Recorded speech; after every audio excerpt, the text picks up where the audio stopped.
On Get Up is called Slump or Jump Quarterback Edition. Harry, year 3 for C.J. Stroud. You expect him to slump or jump? I'm going to go jump, Greeny. You look at 2024, the offensive line was atrocious. C.J. Stroud was second most in the NFL, only behind Caleb Williams. But also wide receivers were injured. He has a new offensive coordinator. I believe those two guys are going to hit it off. We make excuses for every other quarterback except Patrick Mahomes and C.J. Stroud. He still got it done last season. And won a playoff game along the way. Lewis, let's talk about a fellow who was once a #1 pick. Kyler Murray, slump or jump in Arizona? Yeah, I think he's going to make a jump. I think this entire football team is going to make a jump. They did a lot of good work in free agency. Look, he has some tremendous weapons on the perimeter. Trey McBride at tight end is fantastic. He gets talked about within football circles, but I think nationally he can have maybe one of those breakout seasons to where you start talking about him as one of the great tight ends in the league. Marvin Harrison Jr. He has to really burst onto the scene. From what I hear, he has been having a fantastic camp. They developed some more chemistry between him and Kyler Murray. I think Kyler takes off. All right, and then let's talk about the Super Bowl champs, Jalen Hurts. It wasn't a sterling regular season. Obviously, the playoffs couldn't have gone better. Harry, do you expect a slump or a jump? I'm going to go jump, just like Chris Cross told us in the 90s. Jump, jump. Jalen Hurts will make you jump, jump. And it's because you're going to have more defenders stacking the box, right? That's going to leave man coverage one-on-one on the outside with Devontae Smith and also A.J. Brown. Dallas got it in the mix as well. Saquon being a receiver out of the backfield. So I'm going to go jump. Let me give you the ultimate testament to how good and how determined Jalen Hurts has been. Kevin Patullo will be the offensive play caller for the Eagles this year. He'll be the 4th different offensive play caller that Jalen Hurts has had in his last 4 seasons. He's been the pass game coordinator each of those 4 years. So it's not like he's new to the building or new to the quarterback, but it's someone different calling the plays, and it has been that for him basically going all the way back to college. And if you listen to people who know what they're talking about, like Peyton Manning, they are very high on Jalen Hurts. He's played so well in both those Super Bowls, but I like the way he goes about it. He calls me a lot. It asks me lots of questions. They actually run a lot of plays that we used to run, Sirianni to Frank Wright to Tom Moore, sort of that chain. And he calls me with very specific questions about certain plays. So he's a student of the game. You know, as another example, you think, he squats 600 pounds. He can, run over guys. He can throw it a mile. But his appreciation of the cerebral part of the game is what's impressive to me, and how he's taken his game to the next level. And I think the sky's the limit for this guy. Have you ever met a more intense, serious human being than Jalen? No. It's almost intimidating when you're in the room with him. All right, so it's an interesting conversation with Peyton Manning and Chris Collinsworth about the young dynamic quarterback. And now we know the football season is here because Sal Paolantonio is live on Get Up. The Eagles and the Browns are having joint practices, and Sal's going to cover both sides of them for us today. Sal, let's start there with the team you know so well.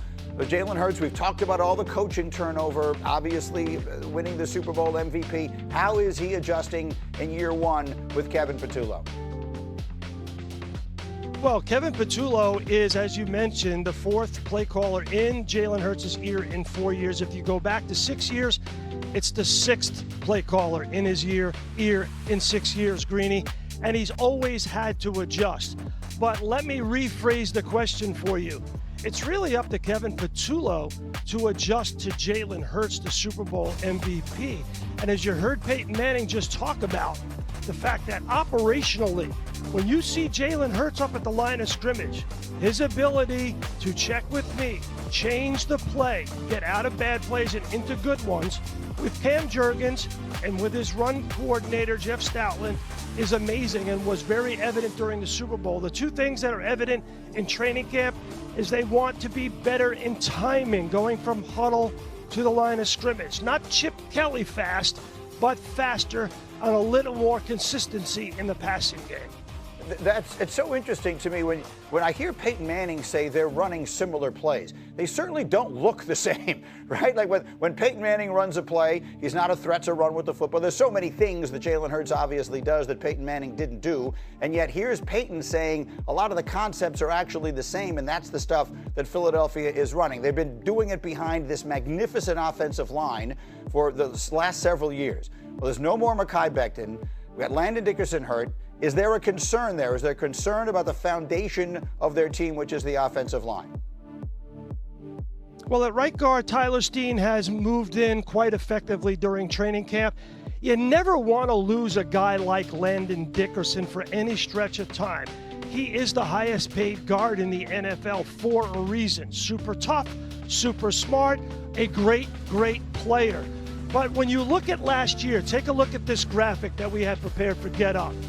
The Philadelphia Eagles had 28 different offensive line combinations last year, fourth most in the National Football League, and still went to the Super Bowl and won it, and still had Saquon Barkley as the leading rusher, and still had him as the offensive player of the year, and still Harry Douglas beat the Green Bay Packers twice. The Packers came close twice, but the Eagles beat them twice. And the reason is two words: Stoutland University. Oh, yeah, it is. They've got great depth, and they got a great, great offensive line coach. Stoutland University, as you can see, we got the T-shirts.